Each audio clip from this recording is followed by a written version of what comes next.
I got suckered in to a fraudulent land sale scheme, and I want to let you guys know about it. What's up? Hey, you guys know that I do a lot of vacant land and homes on acreage.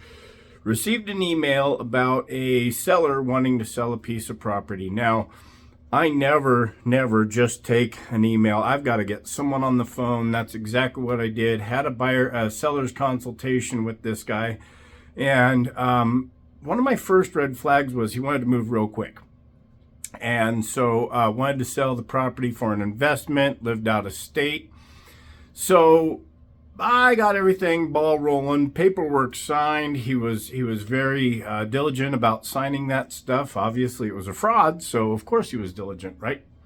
So we went ahead, we got photos done, videos done, and something just wasn't sitting right in my stomach. I'll tell you that his name was a different ethnicity, and his broken language or communication definitely fit the bill.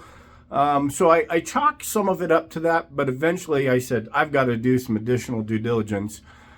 So I had already pulled a pre-listing package for this from one of the title companies.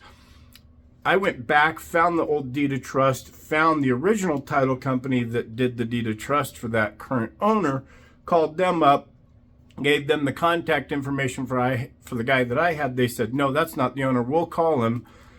There's no real watchdog group that I know of that does this. So they suggested that I call the sheriff. Sheriff did the same thing, said, hey, this phone number that you have is not the same one that I have. I'll call the owner. The sheriff called me back like that. And eventually it was found out that it was definitely a fraud. So what I found doing a lot of research and getting some feedback from other people is that this is common. A couple of the things that you can identify by is vacant land. Really hard to pull this one off if you've got someone living in a house, right? So I have heard of, if it's renters, that kind of thing.